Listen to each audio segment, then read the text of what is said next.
They were already laughing that the ice cutter had walled his house against the winter with the winter's own water. For in that country a man measured his chance of living to spring by the woodpile he could stack and the stoves he could keep roaring, and here was Elam Trask, past 50 and hard as a froze rope, filling the whole north and west of his little house with a double rank of oak casks, and a long sheet iron tank of clear lake water, 10,000 pounds of it and better, and calling that his warmth. A wall of water to keep out the cold. That was the joke of Sable Lake all through the autumn of 1894, in the high pine country of northern Michigan, where the frost drove deeper than anywhere in the state, and where the coldest reading ever set down in that county was standing one winter off, waiting, what none of the woodpile men troubled to consider, and what the killing winter to come would teach them at a price they were a long time forgetting, was that the true enemy of a frontier winter was never the making of heat, which any good stove will do all day for a man, but the holding of it. The air in a warm room holds almost no heat at all. It is the emptiest storehouse a man ever trusted his life to, and it is the only one a dry cabin has, so that the moment a fire falls behind, the room goes down with the weather outside. And water, the cheapest, heaviest, most despised thing a poor man can lay his two hands on, holds more heat than very nearly anything on this earth, and gives it back when it is wanted, and past that will fight the cold to its last liquid drop before it will freeze. He had come to the lake with an old trade and not much else to show for a hard life of water work. He was a spare, stooped, gray man of 55, slow of speech and quick of eye, with hands cracked and swollen from a lifetime of the cold, and a way of standing quiet by a thing a long while before he touched it. He had been an ice harvester all his years, 30 of them on that very lake and the lakes below it, and had made his poor living where the prospering men made none, in the deep of January, out on the black ice before dawn with a horse and a marker and a great toothed saw, cutting the winter into blue blocks and floating them down the open channel to the ice houses on the shore, where he packed them in sawdust so close and so cunning that they held hard and square through July and August, and went at last into the brewer's cellar and the creamery and the fish packer's bins. When the big companies brought their machine ice down the line and the old trade began to fail, Trask took up a piece of cut-over shore land to homestead, with a team, a grubstake, and a head full of a craft the country had stopped paying for. He shared the place with his wife, Orpha, a plain, spare, level woman near his own age, who had kept his icehouse books and salted his fish and buried, over the years, more of their small hopes than she would ever name, and who thought the wall of water a piece of pure foolishness for about a month, and then,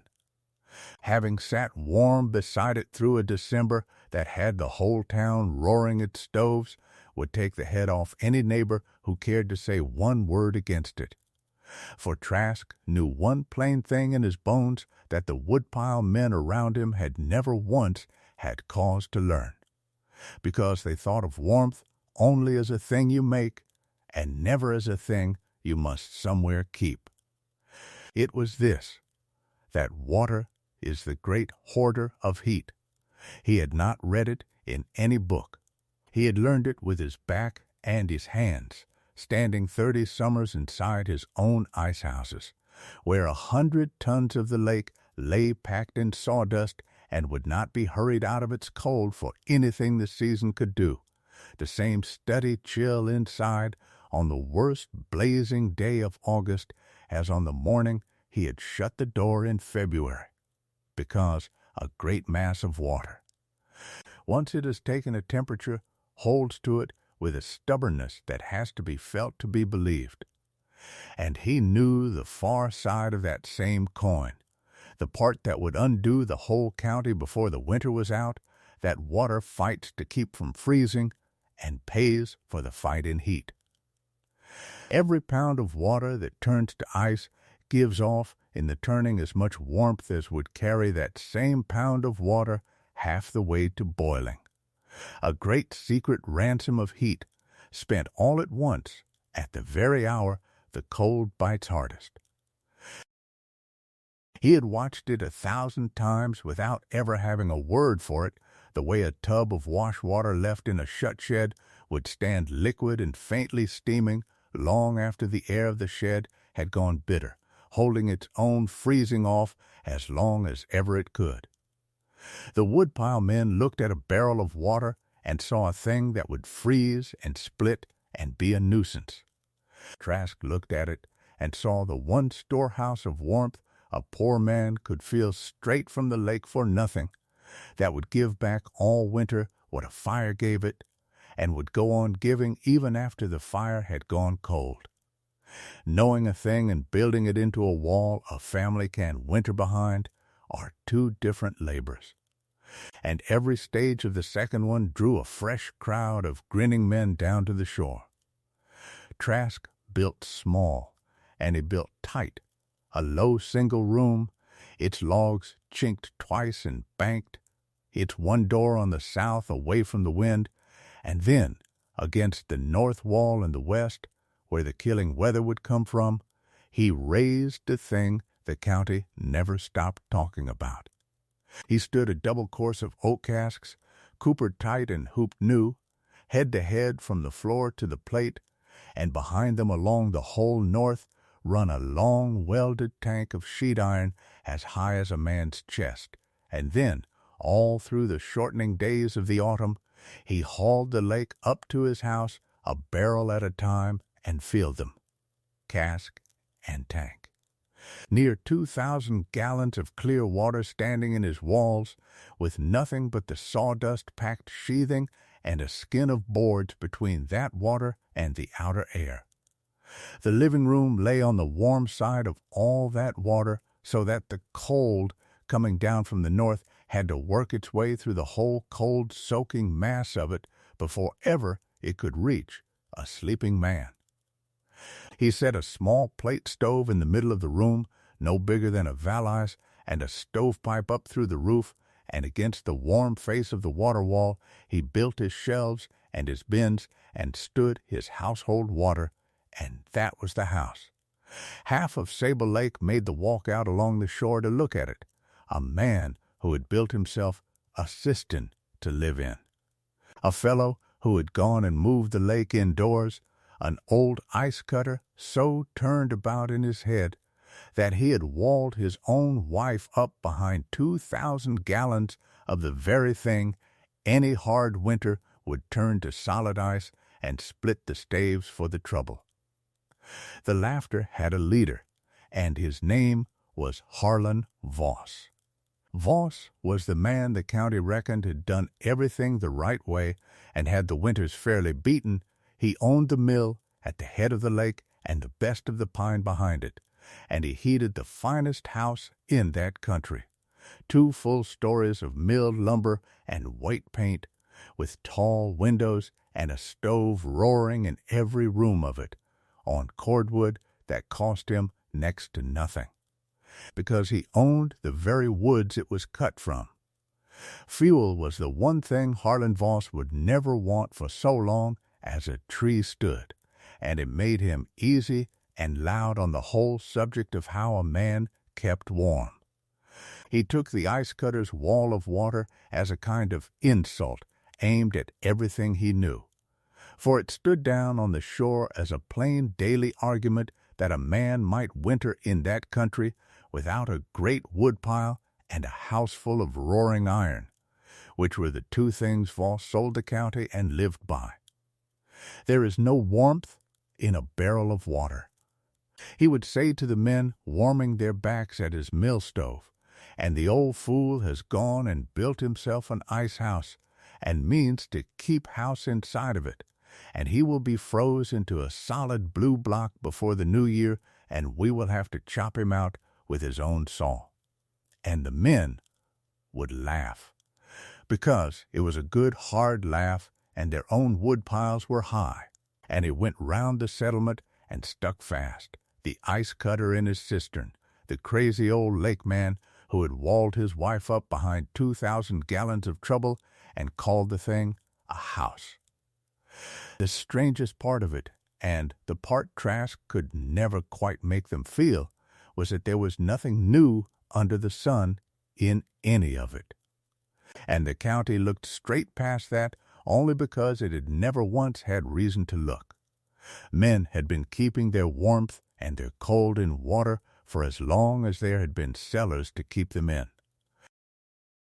Every brewer in the north kept his cellars cool clear through the summer on the winter-stored ice. Every careful farm wife knew to set an open pail of water in the root cellar before a hard freeze, because the water would freeze before the potatoes did and give off warmth enough in the freezing to save the whole bin, the very trick Trask had built up into a wall. And not one of them had ever thought to call it engineering. They had all felt it, every soul of them, and none of them had ever once looked at it. And down at the brewery there was one old man who did not laugh. Baptiste Sia had kept the brewery's ice house near 40 years, a small, unhurried French-Canadian with a face like a walnut and few words in any tongue, who had spent his whole life inside the study cold of stored water and knew to the pound what a great mass of it would do with heat and just how slow it would be about the doing. He came out along the shore one gray afternoon, walked the whole length of the water wall with one hand trailing on the cold oak, and told Trask only that the wall would want more water than he thought, and more patience than the county had, and then stopped and helped him hoop the last of the casks. He was the one man on Sable Lake who understood that half the marvel had been standing in his own cellar for 40 years. Trask let them laugh, for a county busy laughing leaves an old man to his work, and there was a winter to get ready for. All through the freeze-up he tended the wall the way he had once tended his cut ice, topping the casks, truing the sheathing, banking the outer face with sawdust and shavings from the mill's own waste that Voss let go for the hauling, never once guessing what it was for. And when the cold came down in earnest, the whole secret worked in plain sight, had any of the grinning men cared to come and lay a hand on it. Of a morning Trask lit the little plate stove and fed it hard for an hour or two.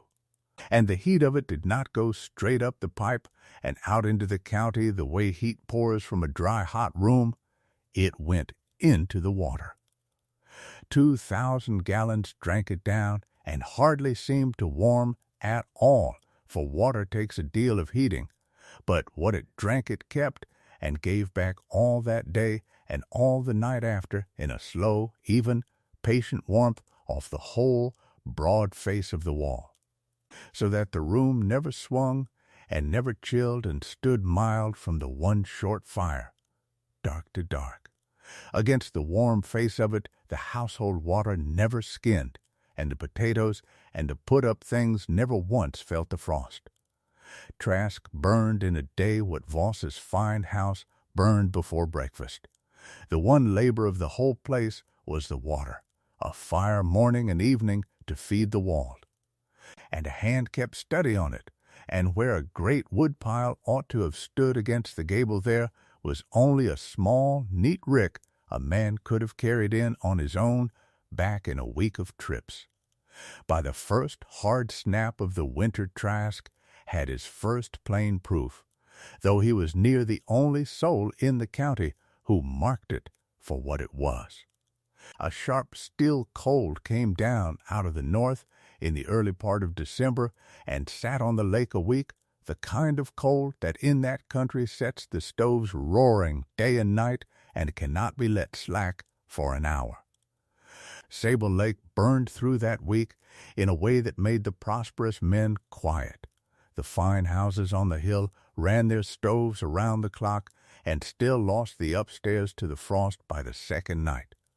because a milled lumber house is a box of cold air with a fire set in the middle of it, and the fire cannot warm the air one whit faster than the thin walls hand it back to the night. A great deal of cordwood that was to have carried the county to spring went up the chimneys in that 1 week in December, with the whole winter still standing in front of it, and Voss sold a good deal of it at a figure he had not dared to name in October. And down on the shore the ice cutter fed his little stove 2 hours morning and evening and let it go cold between. And the wall of water held the room at an even warmth the whole week through, and Orpha kept the door and the bins and never once heard the frost tick in the logs. Trask marked the week in the small book he had always kept his ice tallies in, the way another man might mark a thing he had known all along would come true, and said nothing to anybody. For there was nobody to say it to who would not have taken it for boasting. There is a particular loneliness in being the only man in a place who trusts a plain fact that no one else has ever once stopped to look at, and Trask had lived inside it since the first cask went up against his north wall. He bore it more easily than most men would have, because what he carried was not truly a faith at all, and needed none of a faith's defending. It was arithmetic. And it was 30 winters old, and it had never yet failed him on the ice. Every man he could have walked to believed the loud and obvious thing that warmth was cordwood, and a man's whole chance of living to spring was the height of his woodpile. The quiet thing, that a fire only lends the air its heat, and the air will not keep the lone a minute, that he alone on Sable Lake had built his life against. He only banked his sawdust and topped his casks and waited, the way an iceman learns above all things to wait, for the cold to come and say the thing out loud for him that he could never make the county hear from his own quiet mouth. The killing winter came at the deep of the year, and it came in the one shape that could take Sable Lake clean apart. It did not come as a storm, it came as a stillness. There had been a soft spell in the middle of January, a false thaw with a south wind and water standing in the sled ruts, and men had let their wood piles run down easy in it and told each other the worst of the winter was behind them. Then, on a still, windless evening, the wind swung into the north and simply stopped, and the sky went bare and hard and deep, and the cold came down out of it like a great lid coming down over a well. It fell all that night and did not stop falling. By the second morning the mercury had frozen solid in every glass in the county, for mercury itself goes hard as lead a little past 40 below. And there is no reading it once it does, and the few men who owned a spirit thermometer, an alcohol glass that will not freeze, watched the red thread go down and down past every mark it had ever touched, and keep on going. It stood there 11 days of a still, bottomless, windless cold under a bare sky, the deepest and the fastest drop that had ever been set down in that country, a cold that came on so hard and so sudden that no fire kindled in a cold house could ever hope to catch up to it, and that once down would not lift, because there was no wind to stir it out and nothing left for it to do but deepen. It was not a winter a man could outwork or outhaul. It was a cold that asked one hard question of every house on that lake, and gave not one of them the time to get ready to answer, and the county could not answer it. There was cordwood enough, that was the part the people told over and over afterward. the way a man worries at a thing he cannot make sense of. The woodpiles were high, and the mill yard was full, and it did not matter in the slightest, because the houses could not hold what the stoves put into them. The fine milled houses on the hill, with their tall windows and their many high rooms, gave their heat up to that still cold as fast as a roaring stove could make it, and then faster. And the frost walked in over the sills and up the plaster and stood white on the very nail heads in rooms with a fire going full in them. Families gave up the upstairs the first night and the front rooms the second, and crowded whole households into one shut kitchen around one stove that was fed all night long and held it barely above freezing on the worst of it. And then things began to freeze that no one in that country had ever seen freeze indoors before. The water pails skinned over on the kitchen table. The put-up goods froze in the cellars and burst their jars. The seed potatoes froze in the bins and were so much black pulp by spring. The pump stocks froze, and the boilers at the mill froze and split their iron. And the great water tank that fed Voss's mill stood a solid block. The winter took the county's stores and its seed and a good part of its stock, not by any storm, and not by any want of fuel, but by the plain reach of a cold that every dry house on that lake let straight in, because it had nothing in it but air to keep the cold out, and air, in the end, keeps out nothing at all.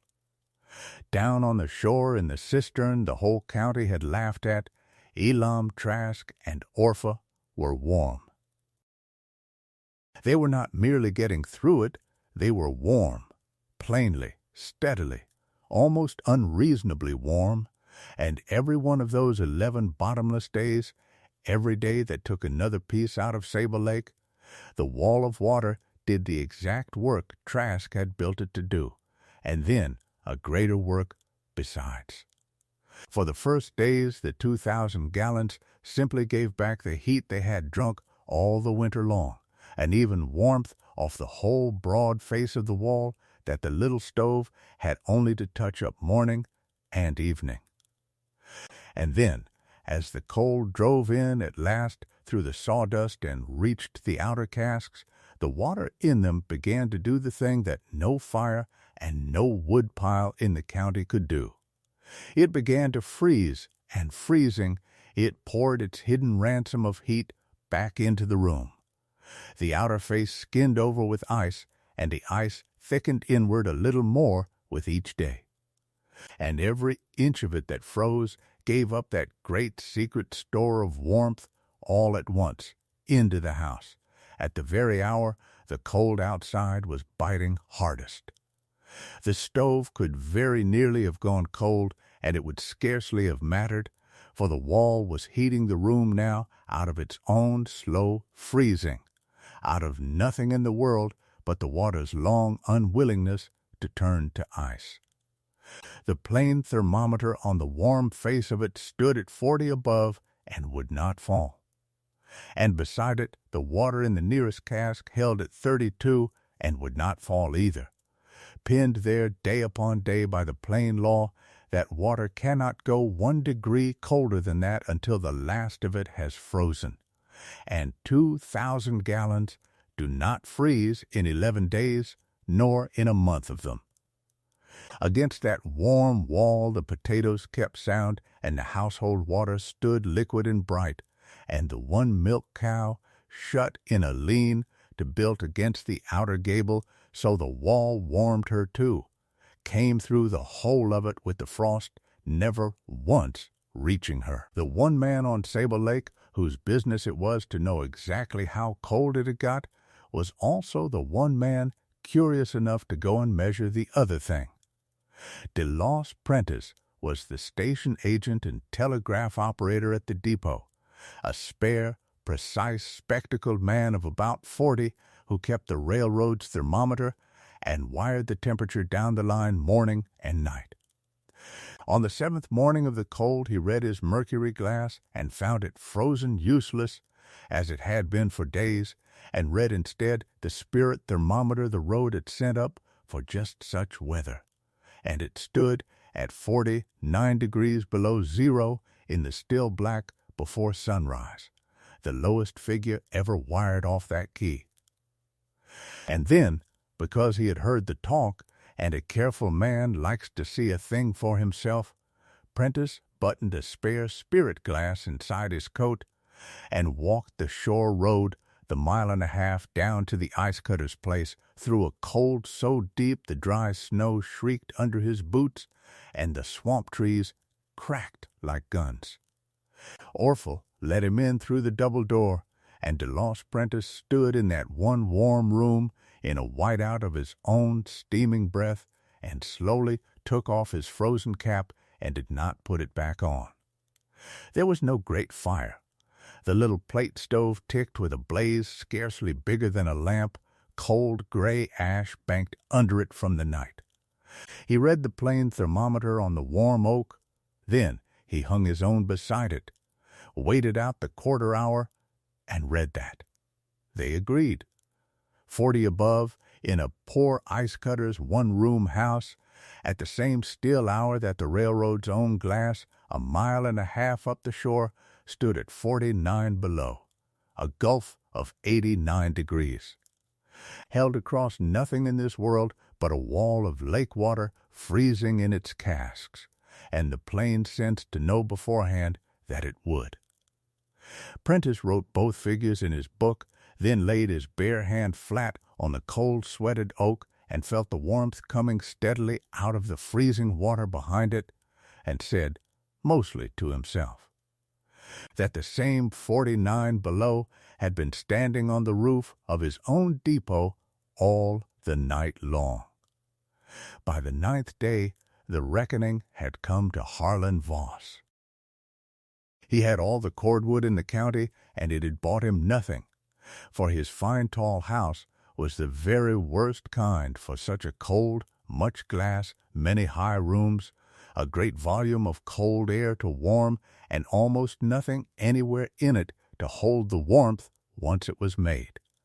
And by the 9th night, with every stove roaring and his woodpile going down like a snowbank in April, the frost had taken all of it but the kitchen, and the kitchen was losing. His pipes had burst, his mill boiler had split, and the town water was iron.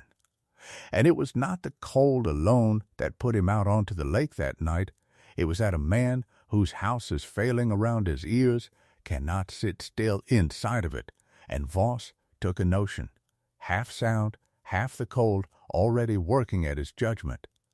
to cross the neck of the frozen lake on foot to the depot and its bigger stove. But a great cold takes a man's judgment first of everything. The still, savage air pulled the warmth out of him faster than his body could make it, and the sense out along with it, so that the flat, white ice began to turn and lengthen under his boots and lose its landmarks, and he could no longer hold in his head which way the depot lay. He blundered on in the killing dark, and the one thing he could at last make out in all that black and bitter nothing was a low warm light away on the south shore, one window burning a steady amber, the only lit and living thing in the whole frozen county. And he made for it, because there was nothing else in all the world to make for. He came off the ice half froze and fell against the plank door of the house he had laughed at since October, and beat on it with a hand he could no longer feel, and the door drew back, and the held warmth of that little room rolled out over him like a solid thing. And the ice cutter's cracked old hands took hold of him and drew him in over the threshold and shut the winter out behind. They laid him along the warm face of the water wall, on the bench where the heat came steadiest out of the freezing casks, and worked the warmth back into him slowly, the way it must be done. Orphle chafing his white hands and getting hot broth into him, heated. Though Voss did not think on it for another hour, on a stove no bigger than a Valais. The fierce pain of the thawing came up into his hands and told him he would keep his fingers. And it was while he lay there, warmed from the wall at his back, with the worst cold ever set down in that county, standing 49 below a single plank's thickness beyond it, that Voss began to look about the room for the great fire that must surely be making such a heat. There was none. There was no roaring stove, and no woodpile by the door, only the small plate stove ticking with its little blaze, and beyond it, running the whole cold side of the house, a wall of oak casks, rinded thick with pale ice on their outer faces. And yet,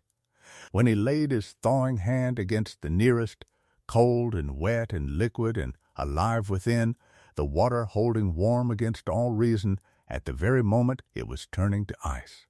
he was a long while quiet, a loud man gone wholly still, working out at last exactly what it was he had been laughing at since the fall. "There is no fire in it," he said finally, low, as if it were a thing he could not get to sit right in his head.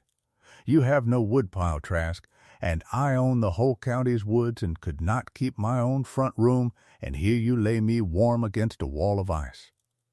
And Trask told him only that a fire never yet kept a house. It is what the fire's warmth lodges in that keeps it, and his had lodged in 2,000 gallons of the lake, which held it far better than any room full of air, and gave it back now out of its own freezing, and would go on giving it till the thaw.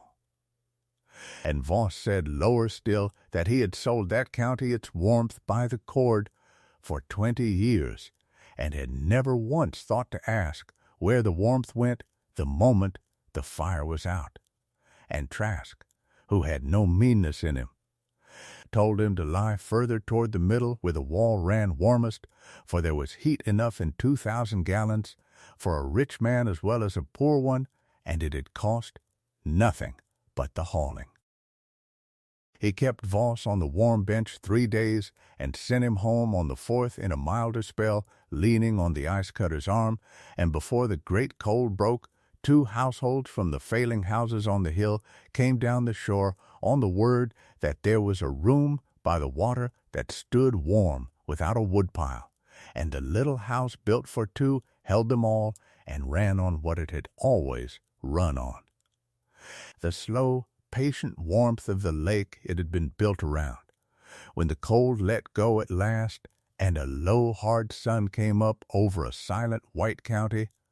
the people who came out of Elam Trask's door came out warm and whole, and every one of them well, into a settlement that had burned its woodpiles to the ground for nothing, and lost its seed and its stores and half its stock to the frost. And nobody on Sable Lake called the place the Cistern after that. Voss least of all, who came down quietly in the spring to ask how a wall of water was reckoned and hooped and filled, and was shown the whole of it for nothing. Within a few winters there was water standing in the walls and cellars of houses all round that lake, and old Baptiste sire had more work than his 2 hands could do. But the story of that still cold, the 11 windless days, the mercury frozen hard in the tubes, the railroad's glass at 49 below in the black before dawn, when the finest house in the county fed every stove it owned around the clock and could not hold its own kitchen, while the ice-cutter they had laughed at lay warm at 40 above against a wall of freezing water with his stove gone. Near cold was told up and down that shore for as long as there was anyone left on Sable Lake to tell it. They had called it foolishness right up until the cold came and asked its one hard question, not how great a fire a man can build, but what he has thought to keep the fire's warmth in once it is made, and a roaring stove in a house full of nothing but air had no answer to give, while a wall of lake water answered it 11 days running. For as they say in that country still, a fire is only borrowed, and the air hands it back to the night as fast as ever you make it, count a house not by the woodpile at its gable, but by what it keeps its warmth in. And if you would hold the heat of one short fire from dark to dark, lodge it deep in water, for water keeps what it is given, pays its own way in the freezing, and asks nothing back.